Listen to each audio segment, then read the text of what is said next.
People are ignoring their constitutional obligation, and we need to step up, hold our individual office holders accountable. Your city clerk, your county clerks, your county commissioners, your city council members, your school board representatives, your principals, your public school teachers. Any government employee has the duty to uphold the Constitution. Every single government officer has the duty to uphold the U.S. and Michigan constitutions. I don't care how small of an office it may seem. I don't care how big it is. There's no exceptions. Every one of them has a duty to uphold the state and federal constitutions. So we need, as a people, to hold them accountable and remind them of that. No more excuses. Our state reps have been nothing but excuses from day one on.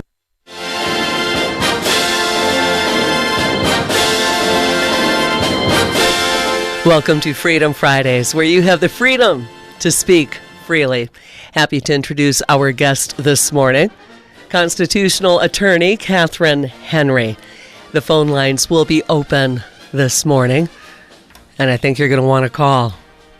Now, I have told Katherine in the past, our guests, our listeners are often so polite that our guests are just, talking to themselves, but we do want to encourage you today to give us a call, 482-1330, 482-1331. And without further ado, good morning to Katherine Henry. Good morning. Hi, thanks for joining us. How's the weather where you are, by the way? Do you really want to hate me? Because it's a little bit better than where you're at right now. I know. It is so.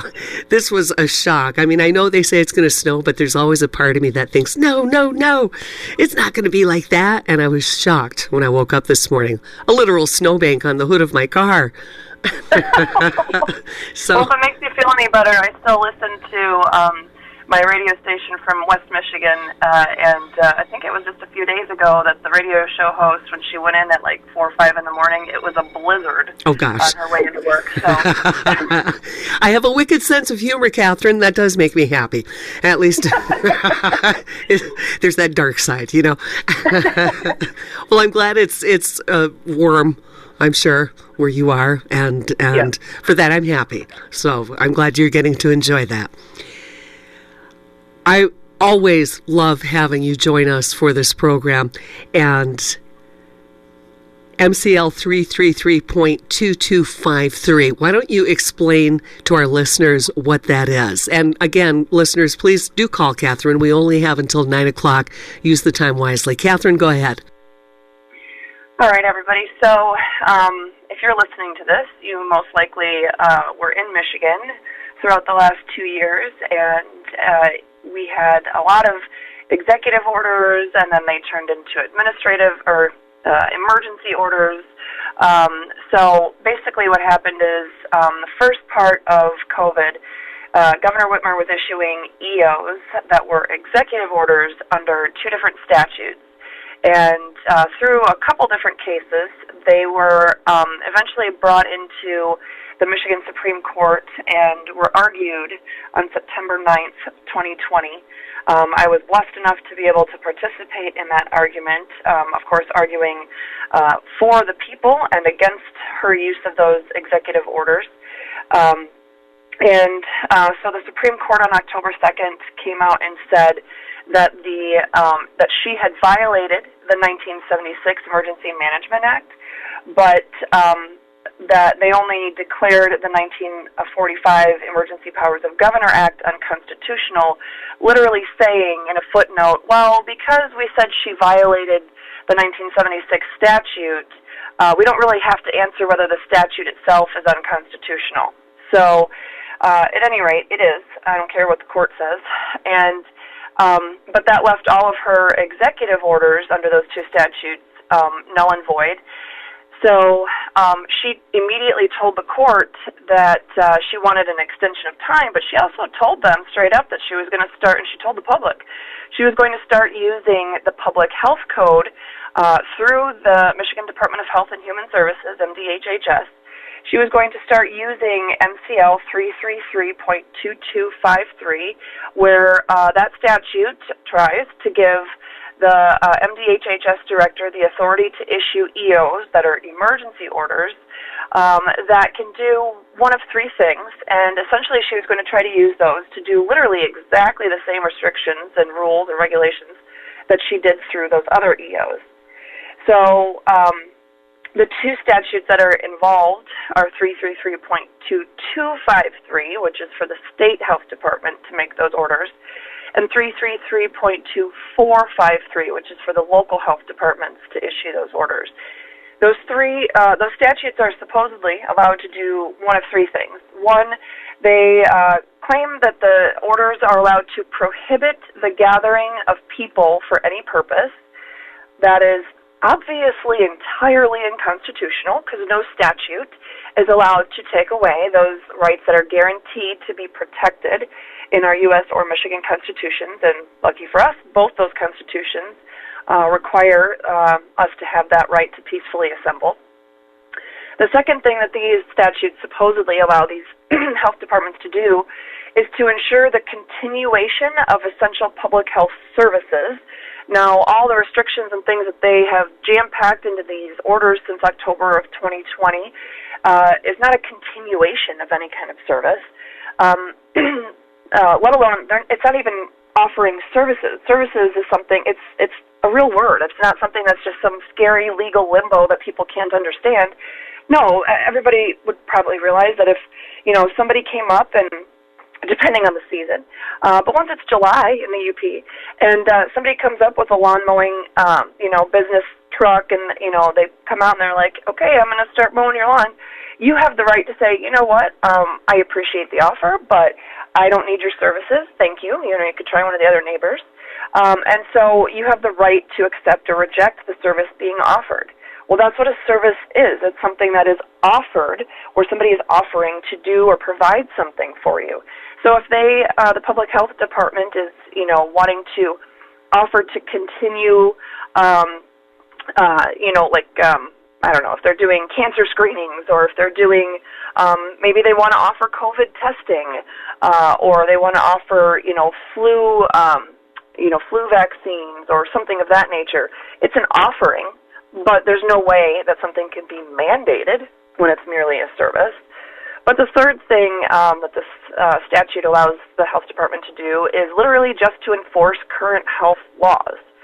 Well, of course, the things that they were doing were essentially creating new restrictions and new laws by the use of these EOs, which is totally unconstitutional. But at any rate, that's the statutes that the governor has then been using through the MDHHS director to regulate people and which businesses could be open, and if you have a restaurant or really any business, what capacity you were supposedly allowed to be open to, 25% capacity or 50 or whatever, whether we were allowed to have indoor gatherings in our homes or other places, outdoor gatherings, how many people could be there, those kinds of things. Of course, in the early days of the EOs, before the Supreme Court got involved, we were told we couldn't even buy paint or, seeds or, anything to fix up our house, things like that. So essentially what happened is, there's been a number of challenges in different courts to all that's been happening with these COVID restrictions. And there's a restaurant called the Iron Pig. I believe it's at Seago County. And they were fined, I want to say it was November or December of 2020. They were fined, I believe it was $5,000 for having the restaurant open in supposed defiance of these EOs. And so they challenged it. And the administrative law judge at the beginning said, oh, no, you're good to go, you have to pay this. Well, they decided to keep fighting. And they brought it to the 46th Circuit Court.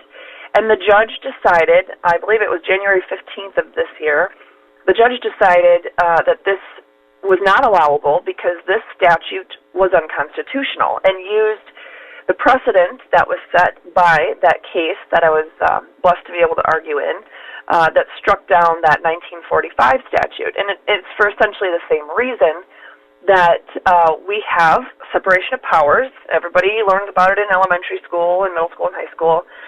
What's interesting, though, is that the court, the Michigan Supreme Court, said that, they basically have to follow the jurisprudence or the case precedent set by the U.S. Supreme Court on this topic. But there's an important difference between the U.S. Constitution and the Michigan Constitution, and that is that Article 3, Section 2 of the Michigan Constitution literally is entitled separation of powers. And then it proceeds to use one sentence to describe that anyone in one branch of government is never allowed to exercise the powers that belong to another branch of government unless it specifically allows them to in the state constitution. There's some rare circumstances that really don't affect the people. It's just more administration of how government is functioning. It's not just a doctrine, as they called it, as the Michigan Supreme Court referred to it. It's not a doctrine. It's not some philosophy. It's literally the words of the Constitution. So I don't know why they think they have to complicate it by looking at all this case law, as they call it. It says you can't do it. So if the governor is not allowed to exercise, or the MDHHS director, or anybody else in the executive branch, if they're not allowed to exercise the powers that would belong to the legislative branch to make new laws or modify laws, which only the legislative branch can do, then whatever they're doing in trying to exercise those powers is void. Now, unfortunately, that's the only argument that the courts have really focused on. They've kind of touched on some other individual liberty issues, but really what they should have done as well is say, okay, you're violating not just that part of our constitutions, you're violating so many other aspects of our Constitution that every government official is bound by. Now, let's remember, it's not just fines for businesses that we were looking at when supposedly defying these EOs. I'm looking at one that was signed by Robert Gordon, the then acting director of the Michigan Department of Health and Human Services, from October 29th, 2020. And it says that violation of this order is a misdemeanor punishable by imprisonment of not more than 6 months or a fine of not more than $200 or both. And then on top of that, some other civil penalties up to $1,000 for each violation or each day that a violation continues. So double financial penalties, as well as literally being thrown in jail for 6 months. And so, this is definitely a deprivation of life, liberty, or property that we're dealing with there. So if you're still listening and you're wondering, why on earth are you talking about this right now? Well, it's because when the Michigan Department of Health and Human Services lost in January, they did a couple of things. One is they decided they wanted to appeal, and the second is that they asked the trial court and the circuit court judge to put pause, to issue a stay on the order that basically declared all of the remaining EOs invalid. And the judge, I want to say it was maybe February 22nd, but it was in February anyway. The judge came back and said, no, I'm not going to issue a stay. I'm not going to push pause on this because what you did was unconstitutional and it needs to be stopped. So that was great. Well, MDHHS decided to keep pursuing this. They filed an appeal in the Court of Appeals, but then they also filed paperwork in the Michigan Supreme Court, and they said, hey, listen, Supreme Court, don't make us wait and do this whole thing that could take up to years in the Michigan Court of Appeals. Let us jump over, let us bypass the Michigan Court of Appeals and head straight to the Michigan Supreme Court because this issue is very important and we need to get finality. And the interesting thing is I think that I'm not even sure anybody opposed that motion, quite frankly. I think everybody was agreeing. I could be wrong about that, but there were some amicus briefs that were filed, and then even looking at the justices on different sides, it didn't matter what political side of the fence they were on. That didn't seem to be the dividing factor on whether they were going to take the case right away. But unfortunately, a week ago, it's like an April Fool's joke. The Michigan Supreme Court came back and said, you don't really need to know what we think your rights are and how government should really act. You got to wait in due course and let the whole thing go through the Court of Appeals. Like, it was literally, I think, a 2-sentence order. Justice Bernstein, who's usually on the left, and Justice Viviano, who's usually on the right, they joined in a dissent together and basically, came out and said, hey, these kind of orders have impacted the lives of the 10 million people in Michigan for years, and they can't just continue to linger out there and have people questioning what their rights are. We need to clarify this, and we need to do so swiftly and with finality. And so they would probably come to different conclusions on what the answer to that is, but they both agreed that the issue needed to be handled. So, at any rate, it's a very important case. The case is now back in the Michigan Court of Appeals. I haven't checked in maybe 2 days, so I probably should check. But the last time I checked, there wasn't really much happening. In fact, what I found interesting is that in the Court of Appeals and Supreme Court, the plaintiff's attorney actually never filed a thing, never filed one response. Excuse me. But in the Supreme Court, I believe there were 2 amicus briefs, the Michigan Legislature and the Mackinac Center based out of Midland, Michigan. And so they kind of joined the fight as, a friend of the court, so to speak, with these amicus briefs, which is how I was participating in 2020 in the cases that were in front of the Court of Appeals and Supreme Court. But in the Court of Appeals, the last I saw, as of, a day or two ago, you had the initial brief that was filed, I think that was March 2nd. No, excuse me, that was February 2nd. It was filed in the Court of Appeals, and the plaintiff's answer was due later in February. And not a single brief was filed in response, not by an amicus, not by the plaintiffs. And so I'm kind of left going, oh my goodness. So here's a reason to have people call in. I've asked people, I talked about these cases in my Restore Freedom Weekly episode this past Tuesday, and I asked people to weigh in on whether I should get involved. Quite frankly, I'm exhausted. I'm mentally and physically exhausted. We're renovating our new house, our new tiny house in Florida. I have my own case from Allegan County still going on. In fact, we're set for trial June 15th, 2022 in Allegan County. If it's still going on and you guys have the means, I'd love to have you head down and join me and support me in person, because it's scary and in more ways than one. But I homeschool. I'm doing the Restore Freedom Weekly episodes. I've got a lot on my plate, and I really didn't sleep for the first 2 years of COVID. A lot of nights I literally didn't sleep at all. So part of me is like, I just don't know if I could take something else on. But quite frankly, if no one out there is going to fight this fight, or let's say the legislature gets involved. Now, I didn't read their brief this time around. I didn't have a chance to do that yet, but their brief that was filed in the Michigan Supreme Court, that is. But what they filed in 2020, their whole argument was, well, the executive branch can't issue these kinds of restrictions upon the people because the legislature is the one that gets to control the people's every move. Well, obviously, I had a different take on that. So, anyway, I have a Google survey. I've got it posted on all my social media platforms and everything, and just basically asking people, first, let me know if you're a registered Michigan voter, because I'd like to know, which people are voting in which way.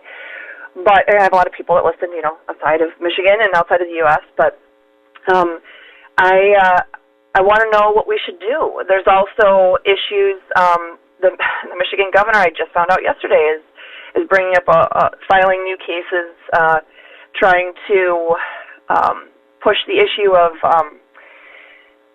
women's reproductive rights and claiming that there's violations of women's rights by, restrictions on abortion in Michigan. And so I'm like, oh my gosh, am I being called to write amicus briefs on that? So at any rate, there's a lot going on, and man, it'd be good to hear from people in my home area. Yes. First of all, I just want to encourage you, Katherine. I get it. I am so honored to even have an opportunity to know you because of all you are doing for the citizens of our fine state.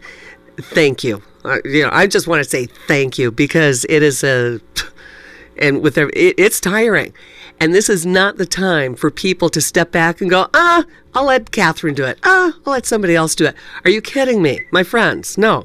You've got to step up now. The number is 482-1330, 482-1331. I do want you to call Katherine. We are going to have to take a short break. I'm gonna shorten the break. I had something, Whitmer announcing back in 2020, March 23rd. Okay, we are we're going on 3 years now. I don't know, anybody else tired? Yeah, and everything that you have covered this morning, the MCL 333.2253, MDHHS, how the businesses, what a great summary, the businesses that were told were not essential, really. Churches have shut down, businesses have shut down. People can't afford to lose that kind of business, and so I'm like your biggest cheerleader. But check this out, Governor Whitmer. Then we're going to take a short break. We are coming back. I encourage you to call. We only have until 9 o'clock, so keep that in mind. Let's help Katherine as we help ourselves. The next door neighbor isn't doing it. You've got to do it. Let's help. That we have to fight it at the moment and to support our healthcare system to respond is to give them the opportunity by buying some time.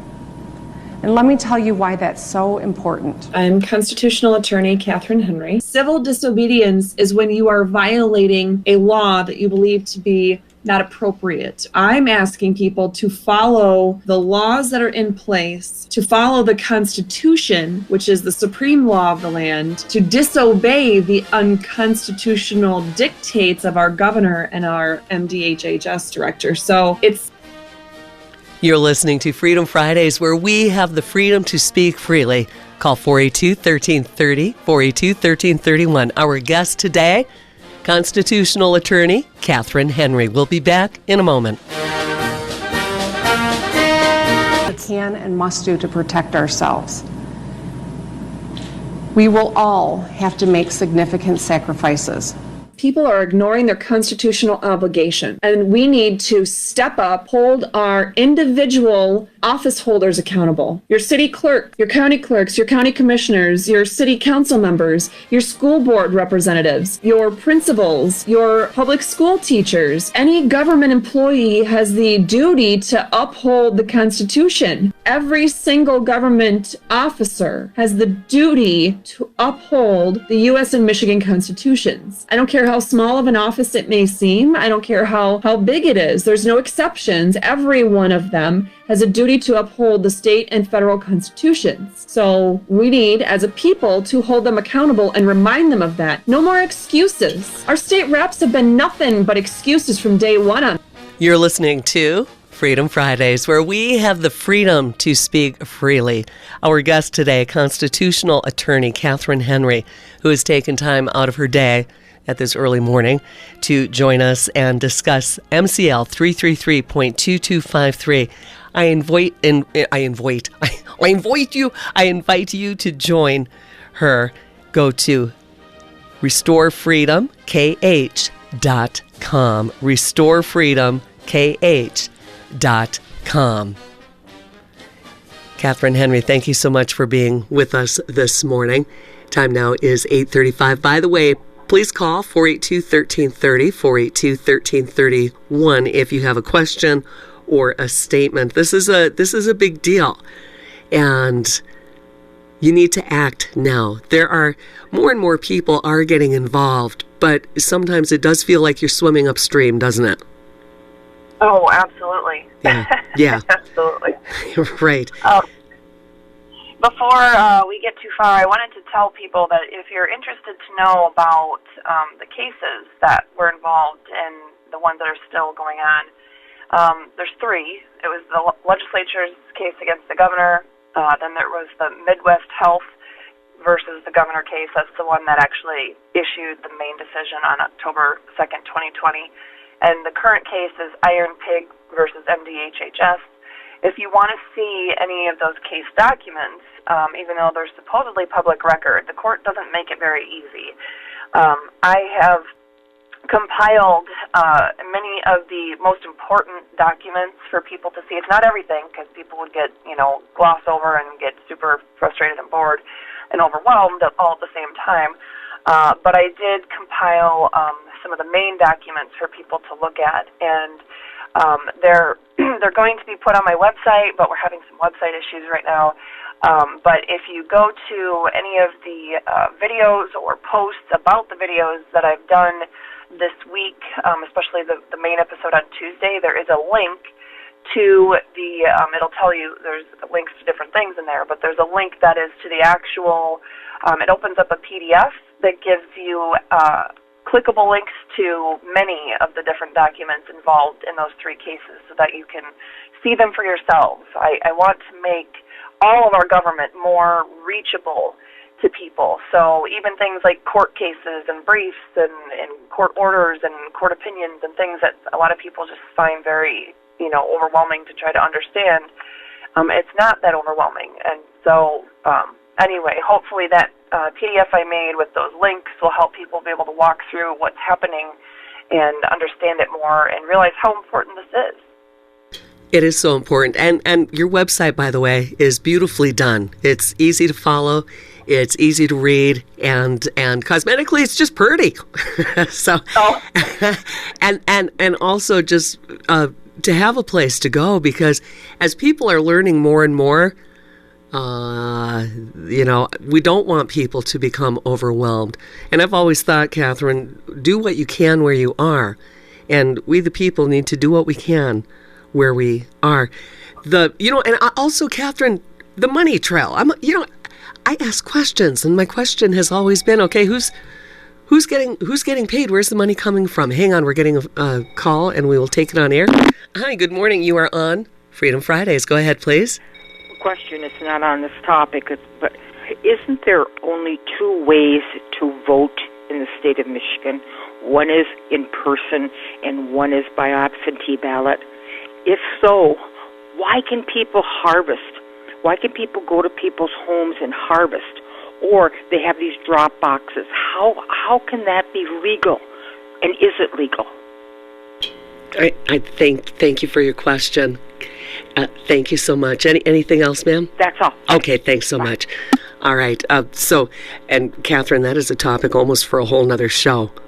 It is, yeah, and I don't have all the answers off the top of my head right now, but I want to say that fairly recently we had some constitutional amendments as well as some statute changes that actually opened things up and made it so that you can have different, those different ways of voting. And so a lot of the Republican, or at least some of the Republican candidates for Attorney General and Secretary of State and some others are actually campaigning on being able to tighten down those, loose ends, if you will, that make it so that people are harvesting votes or making the system not work the way it's supposed to.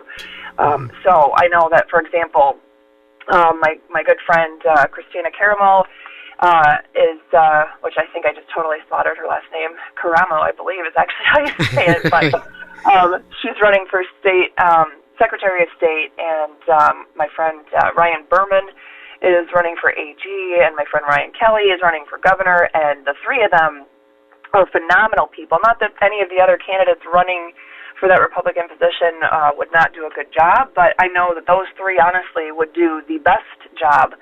I've seen them and what they've been working for the last, going 2 or 3 years now, and I've seen what some of their, other candidates have been doing, and although they're good things, I'm telling you, those three are fighting against some of these very issues so that those kinds of things don't happen.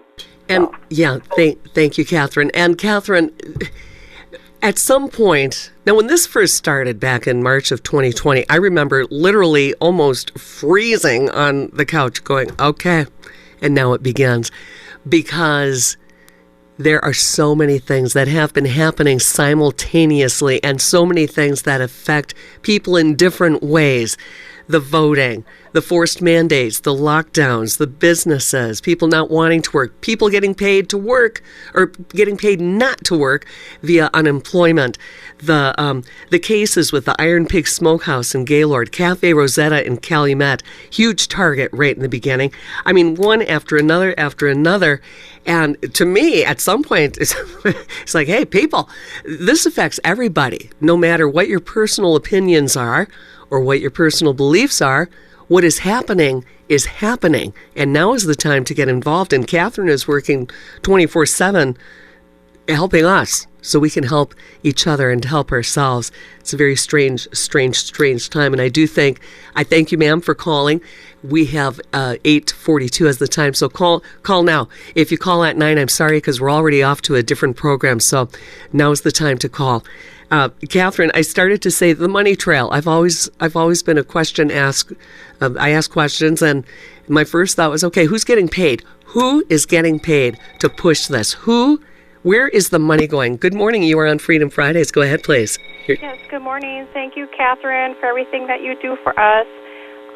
The lawyers in Michigan, they need to step up and come alongside of you and help you out in these situations with these court cases. Thank you for your hard work on the Rumble videos. They are very educational. And to your husband, Mike, and your daughter, and what they do to help you in those videos. As I was meditating and thinking about two specific words this morning, and one was hero, and one is truth. Hero is courage, valor, bravery, and bold. Truth is honesty, conformity to the fact or reality.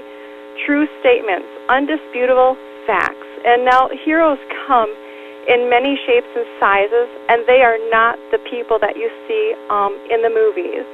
The people that were involved with the Operation Gridlock, bringing attention to the outright violations, what was going on in Lansing with their representatives and governors, and disregarding the laws that are already in place, and standing in front of the Michigan Supreme Court for all of us in October, Katherine. We thank you for your hard work that was involved in that.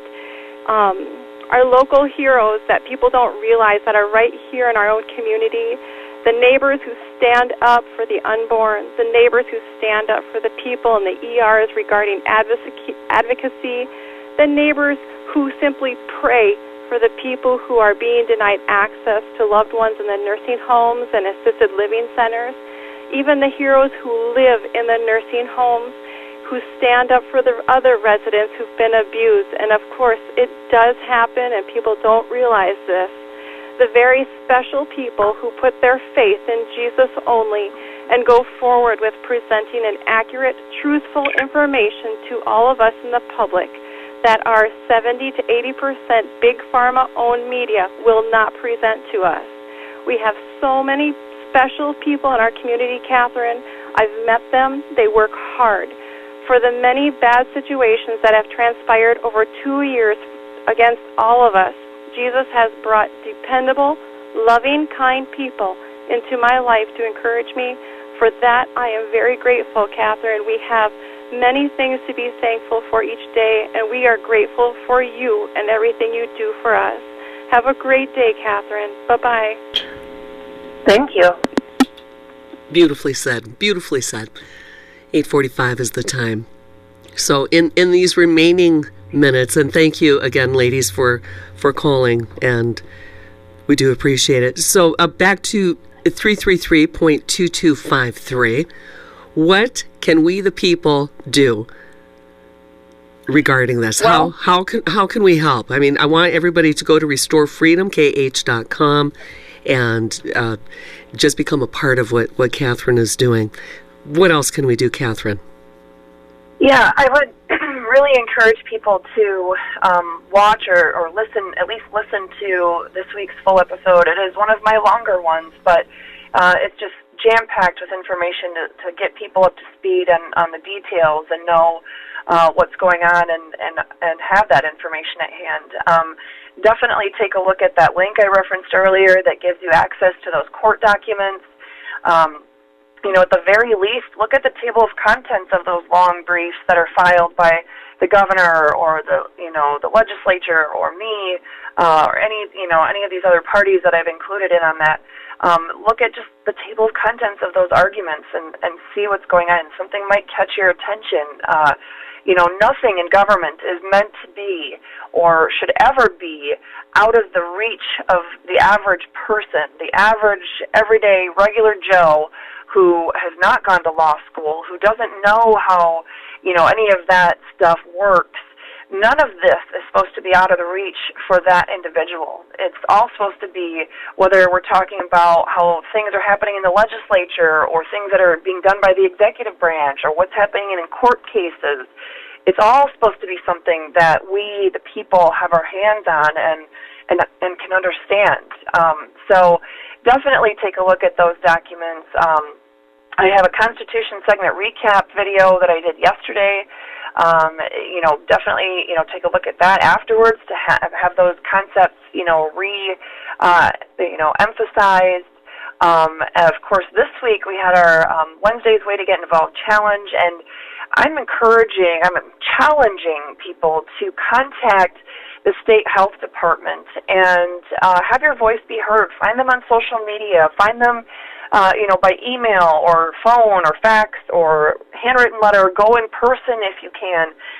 Tell them what you think of their continued, number one, waste of our tax dollars, hundreds of thousands of dollars of, court, costs and attorney's fees and all the rest, but how they are pursuing this issue that has, in fact, been decided. And, in fact, it doesn't matter if a court never touches it. If it's unconstitutional, it's unconstitutional from day one.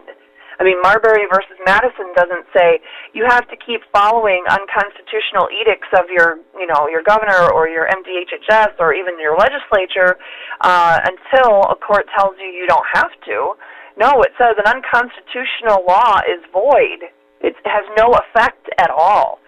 So, we need to understand that, and we need to make sure MDHHS understands that. Could you imagine the impact if thousands of people, even quite frankly, if hundreds of people start calling and texting and emailing that office and letting them know where you stand? It's something so easy that you can do, and it will have an impact.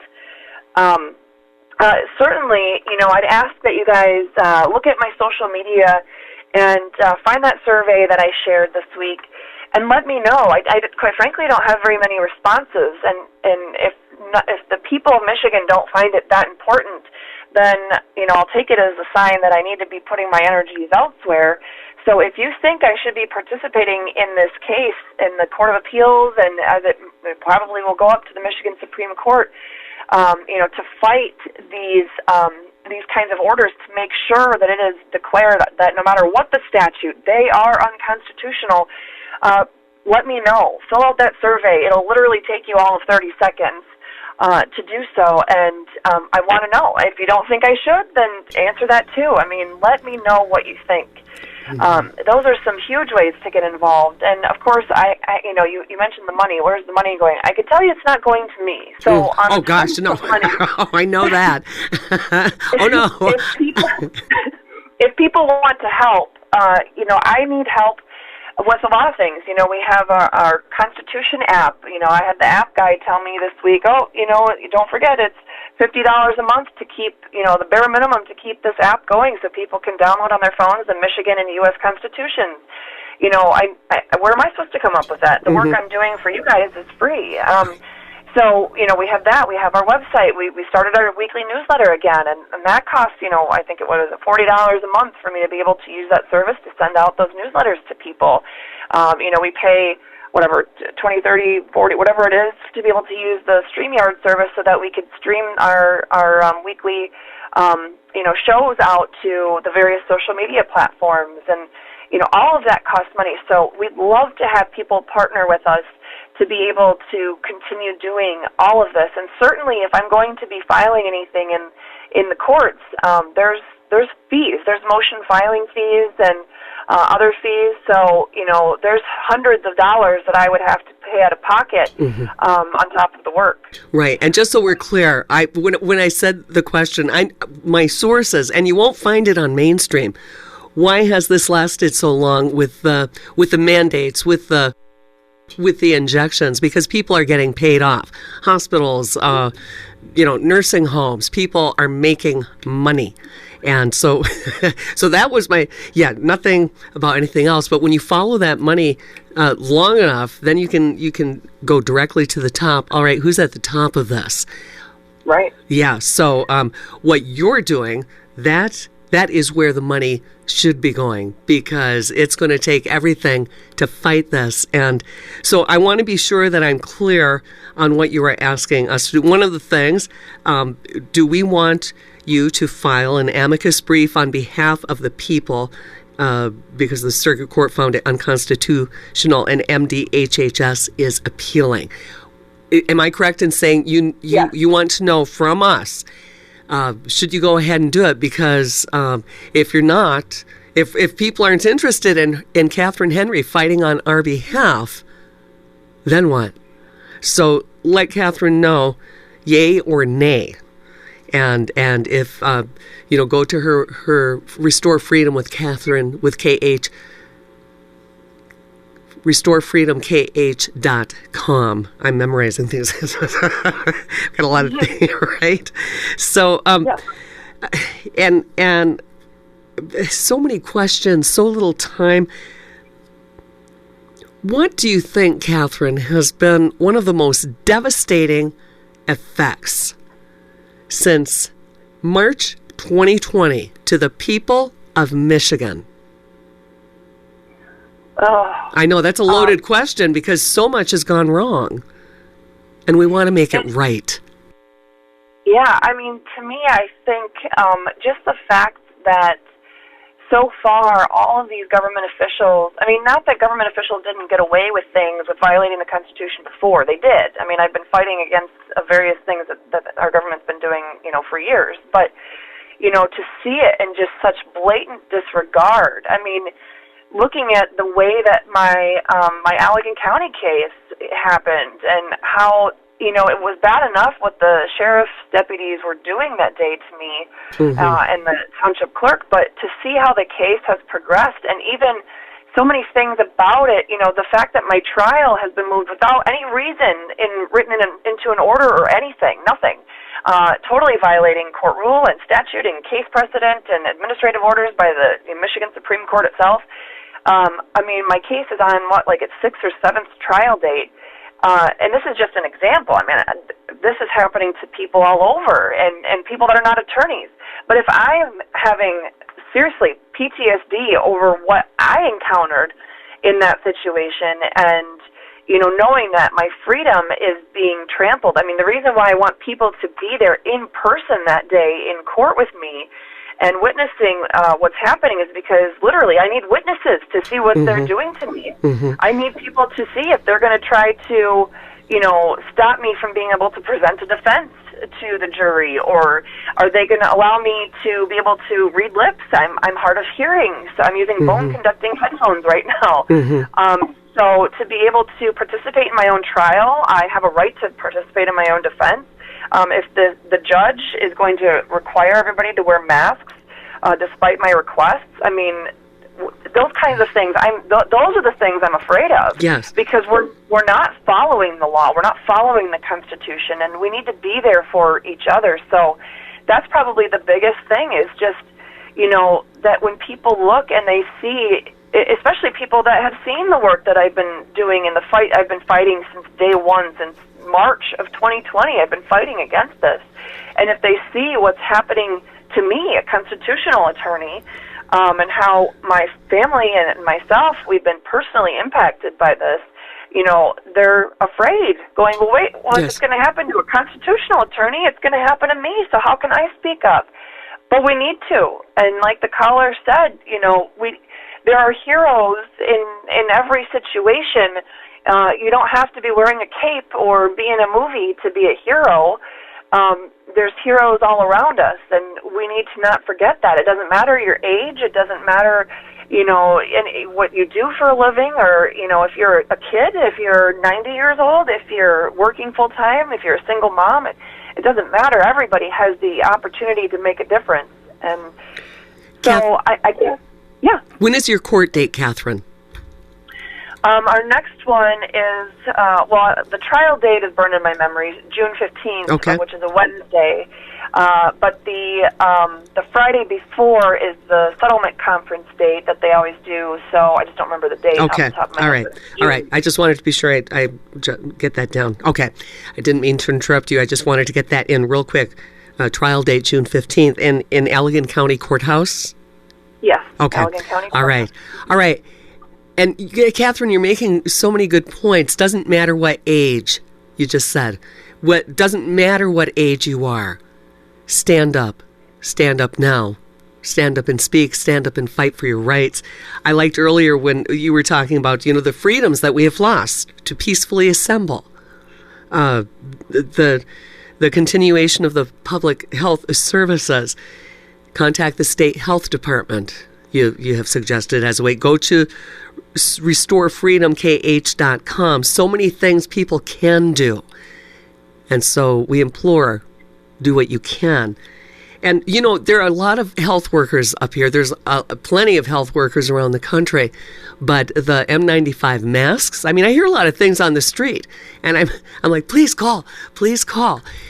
It's going to get to a point where you're not going to be able to have the chance to speak. Your chance to speak is during programs like this. Your chance to speak is as things are happening, not after the fact when you're like, oh, I should have done something. Yeah, you should have. Yeah, you should have.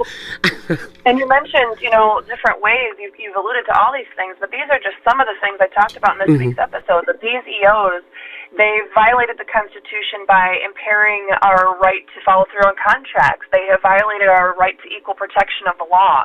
They've impaired our right to assembly, consultation, instruction, petitioning the government, freedom of worship, freedom against unreasonable searches and seizures, for protection of our unenumerated rights, and the fact that the power is inherent in the people. These orders have obviously violated the separation of powers and violated all kinds of procedural due process aspects, but we have significant deprivation of our property and our liberty, facing possible jail time. These are serious things. We can't ignore them anymore. No. It's been over 2 years now. These cannot be ignored anymore. I am happy to be seeing more and more people who are waking up to what's happening. So I am encouraged, but you won't see any of that on mainstream. I haven't. I just haven't. So that's when people need to investigate and research further, look to other sources.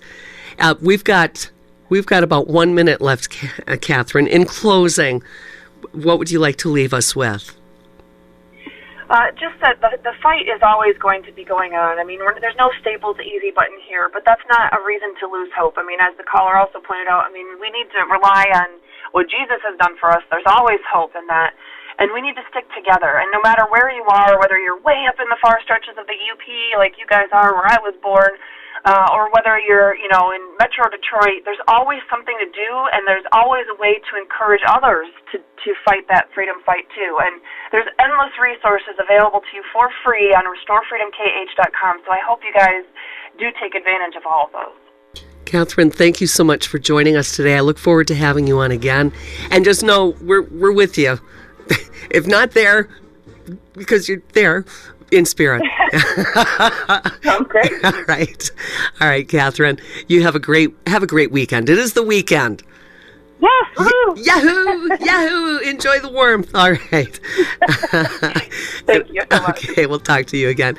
Katherine Henry, Hancock native constitutional attorney, and doing what she can to help us help each other. Go to restorefreedomkh.com. restorefreedomkh.com. And big thanks to Katherine Henry. And big thanks to you for joining us today. Thanks to our callers. Thanks to our listeners. You're listening to Freedom Fridays, where we have the freedom to speak freely.